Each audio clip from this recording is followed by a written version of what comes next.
This is an interesting slide of the Federal Reserve. It looks like a big spider that has caught the world in its web, and that's literally what's happened. Again, the Federal Reserve is not controlled by the government. It indeed controls the government. With the Federal Reserve in place, with the banking institution established to create loans, to create debt, we now have the monetary ability to fight a war. So we go into the First World War. Nothing creates debt like a war. And again, nations borrow money from the banks to destroy other nations. Those debts have to be paid by the taxing the citizens of the nation to pay the interest on this money plus the money. Then after the cities are destroyed, we want to rebuild those cities, and so the bank gets to lend the money to the people that are going to rebuild the cities.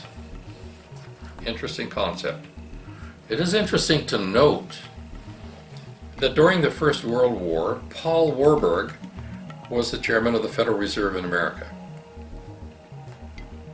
At the same time, in Germany, while we were fighting the Germans, his brother Max Warburg was over the financial interests of Germany.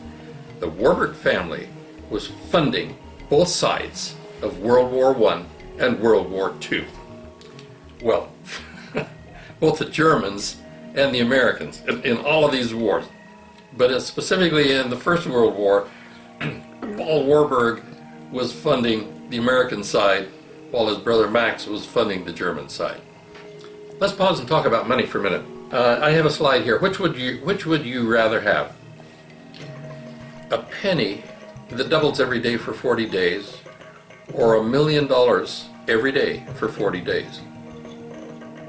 Well, it looks on the surface, $1 million a day. You can build 4 apartment buildings with $1 million and do that for 40 days. That's pretty good. At the end of the 40 days, you have $40 million, $1 million a day for 40 days. But if we have that penny that doubles every day for 40 days, we're looking at $5,479,558,138.88. Let's understand the power of exponential growth. Now that's what the banking institution understands. If you don't have enough money to pay the interest, you're going to borrow money to pay the interest. Then you're going to borrow money to pay the interest on the money you borrowed to pay the interest. And then you're going to borrow money to pay the interest on the money you borrowed to pay the interest on the money you borrowed to pay the interest on the money you borrowed. Okay, let's look at money another way.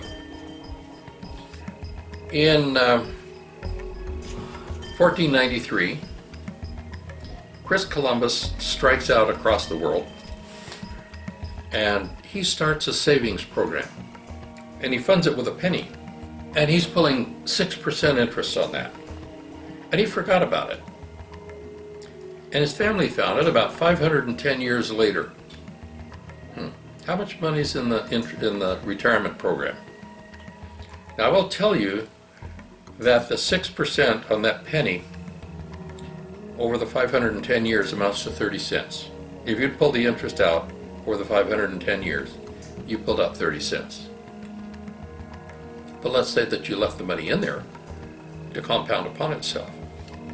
Now, at the end of the 510 years, we're looking at 180 billion, 425 million, 513,429 $513,429.95.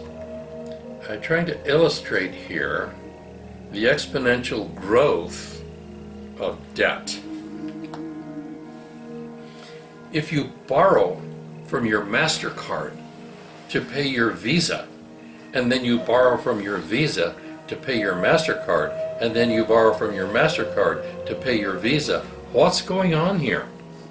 The exponential growth of debt until, surprise, the Fed owns you. What's happened when we have a national debt that we borrow to pay the interest on over and over and over again. We have sold our children into slavery. That's exactly what is going on here. We have to figure out a way around this situation if there's ever going to be peace and prosperity in this world. There is another way. There's another way. We've got to find it and get there.